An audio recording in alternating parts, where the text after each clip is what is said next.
Good morning, good afternoon, good evening, wherever you are in the world. Thank you for joining me for this week's edition of the SMIE Consulting Midweek Roundup. It's Wednesday, February 18th, 2026, and it's my birthday.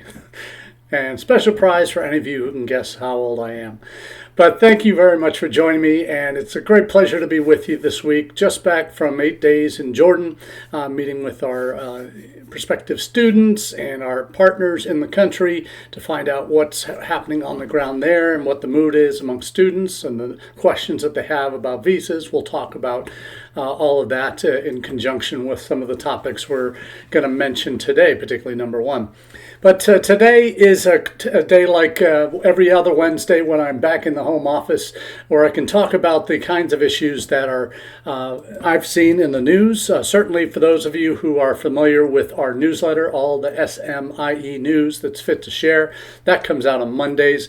And between our LinkedIn version and the email version of the newsletter, you can subscribe to both via our website, smieconsulting.org/subscribe. I've just dropped the link to that in the chat, so you're welcome to go on and subscribe either way, either via LinkedIn or via email, whichever you choose. Certainly happy to have you a part of the conversation. That news story that appear in the newsletter on Monday mornings. There are 4 different topic areas we cover: social media news, big picture questions, solution central, and a global roundup. And each of those is designed to really take a look at the kinds of topics. We get so busy in our lives, in our work lives, and are trying to balance a home life, whatever that might look like for you.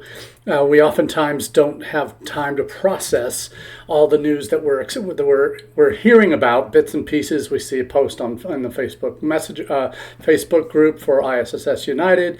You might see a Globetrotters United post on recruitment, but there's all sorts of news coming at us. We really don't have a lot of time to process it all. So I started the newsletter about almost 8 years ago this summer. That really helps condense into a series of hot takes that I go out with the links to each story on Monday mornings. It's about a 5 to 10 minute read depending on the week and the busyness of the news. And then we take a look at those themes we see developing in the newsletter stories every week. And then on Wednesdays, we go next level. We give our in-depth analysis of what these news stories, what these topics generally mean, and how international admissions, international student recruitment, international advising, international programming people on campus can really respond to these stories and perhaps make recommendations on campus for potential changes to how you approach certain issues. All of that can be value that we get from the newsletter and the roundup here on Wednesdays. And I will say between the two newsletter sources, we are closing in on 2,900 subscribers on both the email and LinkedIn version. So please, thank you again from the bottom of my heart, and it's the best birthday present I could ask for to have so many international educators receiving that content weekly and making it a part of their regular international edification. So let's get right into our first question of the day, and that has to do with one of my favorite topics, and that's student engagement, particularly through the admissions funnel. And how are you doing that? And what's new? What's changing? What are the new survey data reveal from student perspectives in terms of what's most important to them, how quickly they want to respond, all of the kind of data that helps you go back to the leadership on campus and be able to say, hey, here's what students are currently saying about how well we're doing in terms of getting information to them, what's turning them on or off to the process of applying to our institutions. And that's something I wanted to share with you today in the first question. And that is, what does omnichannel engagement look like? And this is an important piece of the puzzle here, because omnichannel engagement means making sure you have multiple points of contact with your prospective student audiences across multiple platforms. And why is that important? Because As much as we like to think email is not dead, it is an important tool in how students will find out information in terms of submitting documents and data. If they're not doing that through an online portal, they're able to use email to communicate with us on our campuses, to find out details about their status. All of these kind of things are possible through omnichannel engagement. But back it up before that and think about the initial student prospect that you want to attract to your institution with the quality academics that you have, the quality campus life that you offer, the outcomes that you promise, all the kinds of things that attract a student to college campuses in the United States and frankly around the world.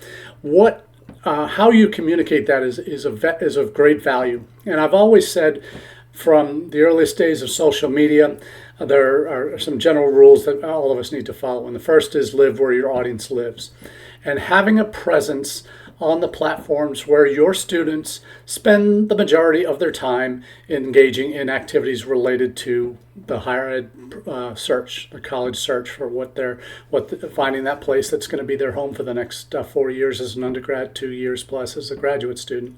All of this is a way of tuning into your students' environment. And that is so very valuable. And if you have a presence where they are and you're engaging with them on the platforms that they're using, that's great. That's a good first step. But engaging with them means you actually do need to respond. Not just put content out and not just respond to a post every so often if they like a picture or they sending them something in the mail after, or sending them something sending a post if they've engaged with you in one way or another, sending them a private message, whatever that looks like. That's only part of the equation. What we're basing a lot of what we're going to discuss today is off a new Synorbis International Student Survey. And for those of you who don't know Synorbis is out of Australia. They started initially as a platform for universities to engage with students in China in particular by having a locally hosted website and having content available on a verified WhatsApp account, or not a WhatsApp, WeChat account to reach students where they are in China, because they don't typically use the Western social media, and certainly it's prohibited unless you can get over the Great Firewall. So what Synorbis has done, I've known Nicholas Chu since the pandemic, and he and I have been in regular communication over the years, and I really admire a lot of what his company's been doing. Haven't yet been at an institution where we've been able to afford all the different tools that they offer, but what they do offer is an omni-channel approach through messaging platforms. And we've talked regularly on the Roundup here about how important messaging platforms are, rather than the one-to-many opportunities we all had when Facebook, YouTube, all the other major platforms came out. Nowadays, messaging tools are the way you should be communicating with individual students. Yes, you can send the same general message and tweak it to a variety of students, but having messaging tool options available to identify with individual students, that's expected these days. What's also expected is timely responses. And what does that mean? Why is that important? Well, let's see. One of the key numbers that jumps off the page from me at this stage is that even for students who have decided to apply to universities, 33% of international students abandon an application because of communication issues alone, according to the Synorbis survey. This drop-off, in the Pioneer News article, it quotes this drop-off is rarely caused by a lack of interest of information about an institution, a lack of interest or information about an institution. It is driven by how slow, fragmented, and difficult university communication can feel from the perspective of the student. So this is something that really should hit you where it hurts, because applicants you've already won that battle to get them to apply, are falling off. A third of them are falling off because you're not communicating effectively with them. because you're not engaging with them in a timely manner, in a well thought out manner, in a situationally appropriate message. So instead of, I've got a question about my applications, getting sent a form letter or form message about here's the steps to apply, that's not answering their questions. That's leaving them feeling unheard and leaving you with a bad reputation in that student's eyes. Additional things that came out of the survey, that student expectations are changing rapidly. That nearly 70%, I guess from the Pi News article, nearly 70% of students expect a response within a couple of days, yet more than a third report waiting a week or longer to hear back. It's clear, this is the last quote from this article, it's clear that the gap with the reality versus those expectations is widening. So this is something that I really think we want to say we're doing a good job, and we know it's a very challenging time to meet students where they are and to be on top of all these communications. But it just goes, the survey results certainly go to show just how important responsiveness is to international students going through the application process. That if you're not on top of it, you are really putting yourself and your institution behind in the overall success rates you're going to have with the students you're trying to bring to your campus. And the yield really doesn't really ever capture that, but the student surveys certainly give us a reason. We don't know usually why students fall off of interest before they get to the visa process or before they decide, yes, I want to come. We don't really always know that because when we do surveys out, we get abysmal kind of return response rates on those, and that's by design because they're done with this because we didn't meet their needs. So an ICEF Monitor report on this same survey does go a little bit deeper into some of the broader analysis that we should be taking note of in this, and that's that we must have quick and meaningful engagement with students across a widening field of channels. And this is basically what this means is we have to have effective workflows and systems that can manage communications with prospects at scale. That's one of the things that the Synorbis survey results are kind of a prelude to their release of this new engagement platform that does cover majority of the major messaging platforms that are available to prospective students that we can and should be utilizing as we reach out to our intended audiences. So this ICEF Monitor report, very helpful in terms of providing the kind of content we need to really address and adjust how we communicate. I'll give you a case in point. We're doing a project with Platy, a company I got to know a few years ago based out of Brazil, where they're very adept at social media marketing in interest generation campaigns for institutions, for different projects or events and times like that. What we're working with them on is we're targeting two particular countries, Vietnam and Indonesia. Ahead of travel there to one of those two countries, is that they've done the social. They're in the process of starting up a social campaign. They're launching that. They're having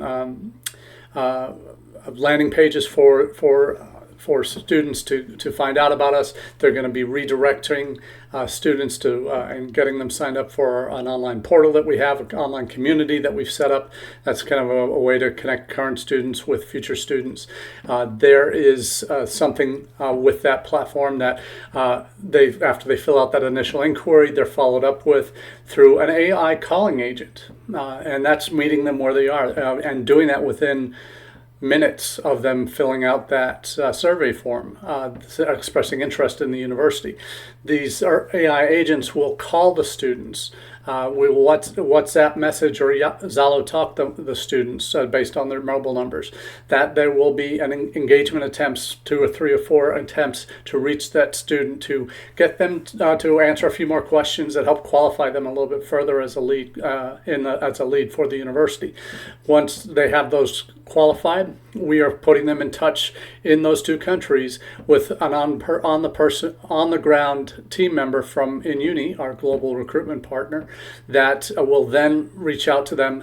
AI will get this initial information from the student via this AI calling interaction, and then set up a meeting time in that student's time zone with our on-the-ground person from our partner in InUni in Indonesia and Vietnam. That person will then be having meetings scheduled with these prospective students to go through their interest, and then qualifying them even further, getting them in touch with someone who can walk them through the admissions process, who can counsel them through that process, and then get the application into the pipeline. So this is a way we are meeting students where they are. They've expressed interest. They're on these social platforms, on particularly Instagram in both of these countries. So we're using that platform to reach them, to generate the interest. Then we're having an AI agent call them to qualify them and find out who's really interested, who's a good fit, and then having meetings scheduled, and then reminders sent. WhatsApp messages sent as the meeting's about to start, so that they do go to that account, rather than sending them an email and say accept this email to go to this meeting. Those will all be done via WhatsApp, via Zello Talk. These are the tools that the students are using, and these are the tools that we're going to use to reach them, to facilitate a relationship, to cultivate interest, to get them to apply and get them into the pipeline, so that then we can then engage with them on our online platform that we've created with our current students, and to getting them to ask questions there to the group, providing content for them of our current students so that they can interact and see their video testimonials to find out more about what's going on at the University of Akron. So these are these two articles here that focus on this Synorbis point are really some of the most impactful, I think, in terms of directional changes, and that we all need to be engaging in as we look at ways to improve how we recruit. It's a heavy lift, but we know we couldn't do it all on our own. That's why we're investing in the partners that we're investing in, to try and provide a case study for why this needs to be how we approach students who are applying from or interested from all over the world. So we're not quite there yet to cover the whole world with this. It's but we are hoping this year is our way to either make the case for why we need the investment we need to continue to improve the way we do, and the way we can interact with students on a more regular and a more in-depth basis. And as the Synorbis survey indicates, and the ISEF Monitor piece shows, our workflows need to be better. We need to have systems in place to manage this increase and the diversity of channels that they might be communicating from. So very, very important piece of content data that really helps support some of what the decisions we're making. So I'm really kind of happy to be talking about that. But next up, our next question of the day is 2026 the year to re-engage with China? All right. So as we do like to do at SMIE Consulting, is we have this series of 6 principles that we started and developed during the pandemic. Those 6 principles were featured in a book chapter I wrote for Star Scholars back in 2024. And the first P in that 6 Ps are principles of how strategic international enrollment marketing management can and should be done. Planning for that should be done. And that's perspective. And we talk about perspective a lot because it's the thing we have least opportunity to do when we're so head down and focused on the challenges and issues we're facing on our campuses with our students in our country. And that's the stepping back and looking at the bigger picture is something I think we really need to be doing more of, and all the time. That's why we can do the newsletter. That's why we do the roundup, so that we can hopefully provide some of that perspective for you. Now, why 2026 is potentially a new year? We have a lot going on. If you in geopolitics and everything, there's many different challenges that this administration is trying to take very different tacks on in terms of their approach to Europe, their approach to engagement with other partners. Everything seems to be more functioning on, we're going to have good relations if we can have a good trade deal. That seems to be baseline of how this administration changes tack in relations with any particular countries. The trade deals that were signed with Europe earlier in the year, in Southeast Asia and East Asia with Vietnam, with Malaysia, Indonesia, Japan, and Korea, with the recent deal showing up in India with Modi, with his agreement not to buy Putin's oil, and what that means for relationships between India and China. We've been saying regularly, follow the trade deals. That's where you're going to see improvements in visa situations, and we saw that in Vietnam, in Korea, in Japan, in Malaysia, Indonesia, and I think we're starting to see that. Fingers crossed, knock on wood, whatever you need to do, in India. We have already 4 students with visa appointments, 3 undergrad, 1 grad, from India for visa appointments beginning for the fall, beginning this next week, and then throughout the first couple of weeks of March. That's encouraging because we all know how bad it got last fall. Visa appointments weren't readily available. The consulate and embassies in India were saying, no, we're not giving special preference to students this year. We have to figure out how we're going to do this social media vetting and what that looks like for what the added workload is on our visa officers, consular officers that do the appointments. We talked about how that month-long pause from end of May to June, how that impacted the busiest season of the year for visas, where 75% of visa applications, visa interviews happen between May and August. Those May, June, July, August, those 4 months are 75% of visa applications for the year. And we knew that pause in May, June, and the social media vetting was causing all sorts of implementation issues, none more so than in India, the largest single source of international students in the U.S. at this point. And we had basically a drip of appointments, a gaming of the system by certain rogue agents that were using fake profiles and fake passports to book appointments, and then them getting found out and removed and all of those things. So we didn't have an ambassador in India from the U.S. until just end of December, I think it was. So there was really some operational challenges in that country. I was there in September. I shared with you how we heard from public diplomacy folks that said they're deprioritizing students this year, that they were giving priority to visitor visas and business visa applicants. That challenge, and I said, what's it going to take, a trade deal with Modi to turn things around here? And she kind of gave me a nod, and not that she wasn't going to say anything officially. She couldn't, obviously, but that is what it's now looking like is going to be the case. We've seen a change now. We are seeing appointments now become available. I'll be going to India in a couple of weeks, and I'm going to Vietnam and India for some recruitment initiatives with our partner, and we'll see what's happening on the ground. So we're starting to see the needle move. But with regard to China, we had a good year last year with new applicants to getting visas from China, largely due to some established programs we had with partners to bring students here on 3+2 programs to do finishing their final year of a bachelor's degree and the first year of a 2-year master's program. So is this going to be the year when we can all re-engage? Well, certainly some of us can't. And when I say some, I'm talking specifically about certainly institutional partnerships are really off the table for a lot of public institutions in Texas and in Florida. Recruitment of Chinese students is not forbidden, but Florida's already told its public institution you can't give Chinese students graduate assistantships, which seems a little bit discriminatory. But if that's the case, then that cuts out a whole market for them, having to rely on undergrad kids who come on full fund on their own funding.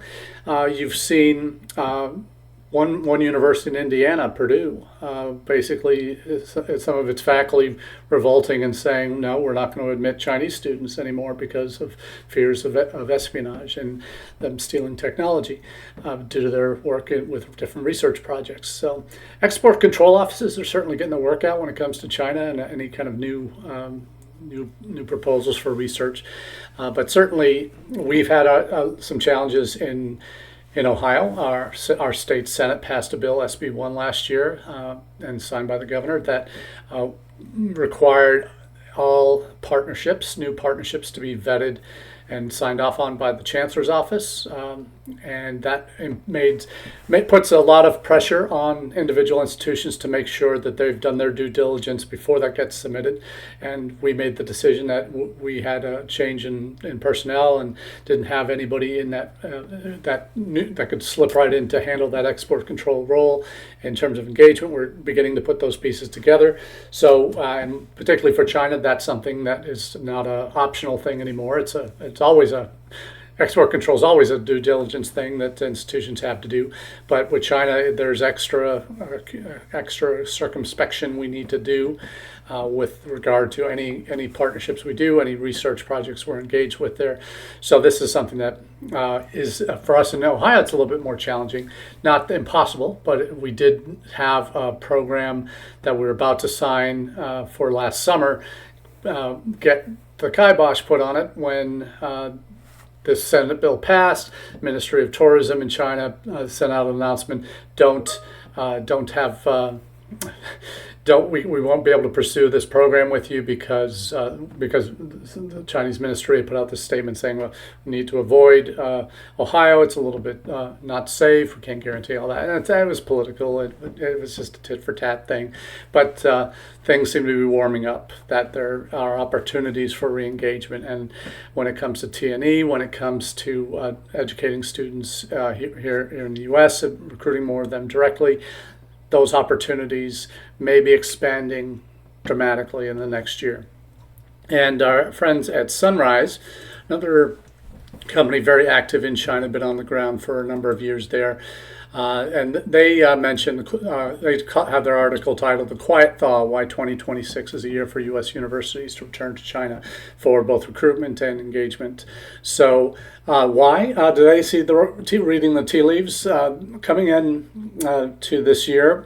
We've heard Trump talk about it a number of times. He's going to China in April, and later in the year, President Xi will be coming to the U.S. So the fact that these summits are actually happening is a good thing. And neither side would want to have these if they didn't see positive results coming out in a re-engagement politically, social, economic trade. On the U.S., I've heard someone saying in a podcast yesterday that China is no longer seen by the U.S. government as a military threat, but more as strategic competition economically and in terms of technological developments. So all of this are positive signs, I think, that China and the U.S. are still they have to coexist, and they might as well get along better than have themselves as constant bitter enemies on the brink of war. And I think China's learned some lessons in terms of U.S. engagement in Gaza, in what they did with Iran's nuclear program, what's about to happen with potential deal or military action there with Iran after the protests and the deaths that have been attributed to the government and other terrorist groups inside Iran. So there's a lot going on, and China, I think, doesn't want to be confrontational. And I don't think, certainly publicly, certainly privately, they may have those that have some reservations, but the reality is that I think China is on the verge of much more positive re-engagement. And I think the president seems to have that in him as well to really take up a much more positive tone with Xi, and potentially again open the doors to future cooperation on a number of different levels, and including educational. So we'll keep everybody posted on that. Now, last question of the day. Can Canada return to greatness in international education? I don't know how much in the U.S. we really appreciate what happened in Canada before 2024. There was a point when Canada, and they count their students, they have two big areas of focus for international education in Canada. They have their public and private colleges, which are more vocational education focused. And in the U.S., we don't really emphasize that internationally at all. The numbers are well under 100,000 for students coming to the U.S. on vocational degrees.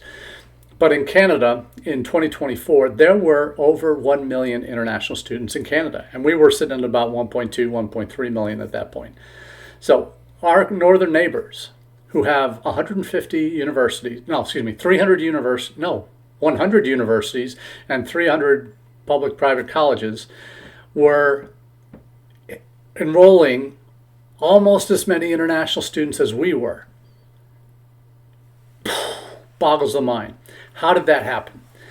They had relied, and we anyone who's followed the Roundup and our newsletter for a number of years, read the tea leaves, it was easy to see Canada is a country with declining birth rates, low population growth, and saw immigrants coming for work and students coming for education, then work, and then eventual pathways to residency, really choosing Canada as a friendlier version of the U.S. politically. And this is going back to probably Trump administration 2016, 2020.